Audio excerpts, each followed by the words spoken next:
thank the organizers very much for inviting me to be part of this very big event, which is bigger than I thought actually when I was coming here.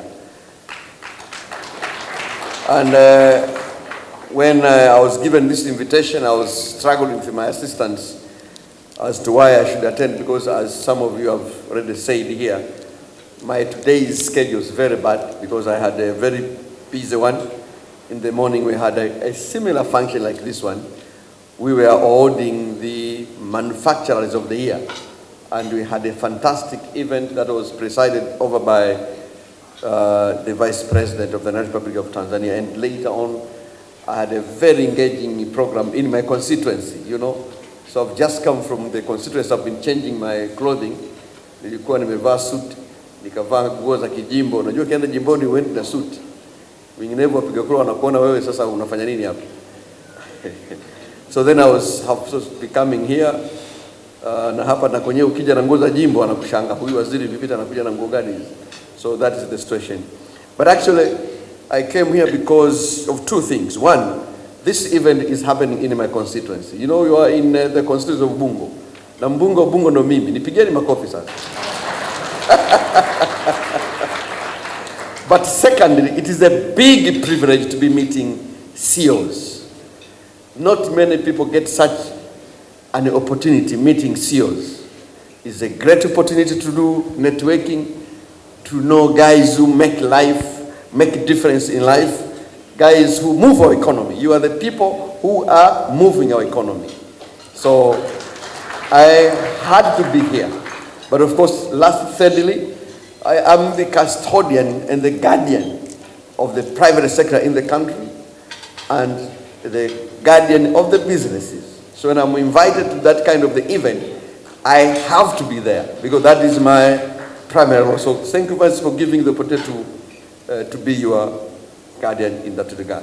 Third, let me congratulate the winners. You know, this reminds me that life is full of exams. Every time you are invited to do an exam, even when you are a CEO. So this was an exam, and we see that we have 100 students having scored at different places. So congratulations all the winners, all those who have made to the top 100 in the list of the CEOs and other various categories. Fourth, of course, I'm a psychologist, and in psychology there is nothing good like being recognized. Everybody, knowingly or unknowingly, craves for recognition. And being recognized, I wish I were also a CEO so that I could be recognized. It is such a great opportunity, a great honor, you know, just having something. Because in your CV, one area that people are struggling, have we ever received any award? Unaanza kutafuta, mimi tafuta ya kifamilia hapa nyumbani niwahi kupewa. But this one goes directly into your CV. So that is really a very big thing. Fifth, what is our role as a government? One, we are working very hard to create good, conducive environment for you guys to have your businesses prospering, so that you make more profit on a daily basis. Because if you make more profits, we are sure of our salaries. We know that we can tax you. We want you to pay your taxes happily. For that to happen, we must create conducive environment so that you pay your taxes while smiling. Just like when you eat at a big hotel, you are paying a very big amount for a small menu, but you do so happily because the environment is very good. So that is what we want to do. Secondly, we want to minimize the presence of the government in your businesses. Businesses need freedom, and they hate to be overcrowded by the government. So we are trying to limit our presence so that you execute your businesses freely. And my role is to try to convince my colleagues in government, hey, please, these are businesses. Can you limit your presence there? Because the presence of the government anywhere tends to threaten. Why is the government here? Why is TBS coming to visit me? Why is OSHA here? Why is fire here? So we try to minimize their presence in your lives so that you do your activities freely. That does not give you an excuse for breaking our laws. No, we believe you are responsible enough. You have your own code of ethics. So that is very important. And we'd like to have engagement, and this is part of the engagement. We think that what you need from the government is engagement, not supervision.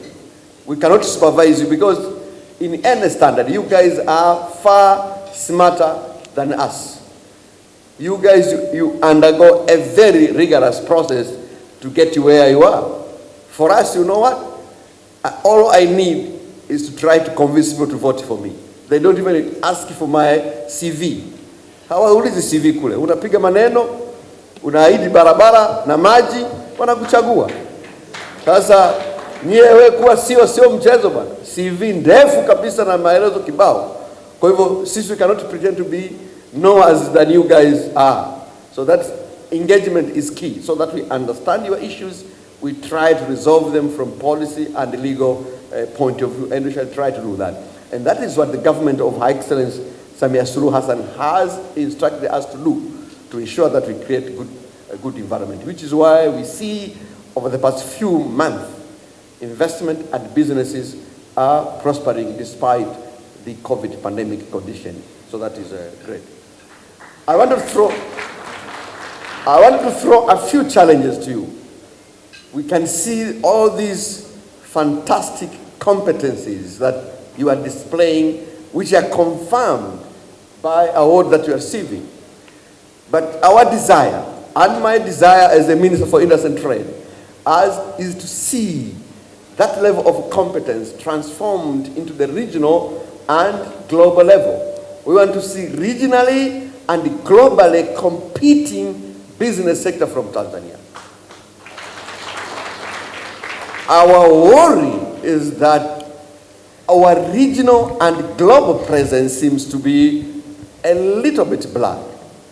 And given the potential you have, we believe you can portray the name of this country regionally and globally, given the fact that the government has already signed a number of regional and international commitments, including the recently ratified African Continental Free Trade Area, which presents great opportunity, but also it presents very big challenge. We are opening up ourselves to 54 countries, 1.2 billion population, which means that if we do not position ourselves competitively very soon, we become a very big market, selling very little. We would like to see that our businesses are not just receiving, we want them to also be giving in terms of selling to our friends in the other countries. So that is the challenge that I see you guys need to seize. You have all the potential. You are so capable, very talented.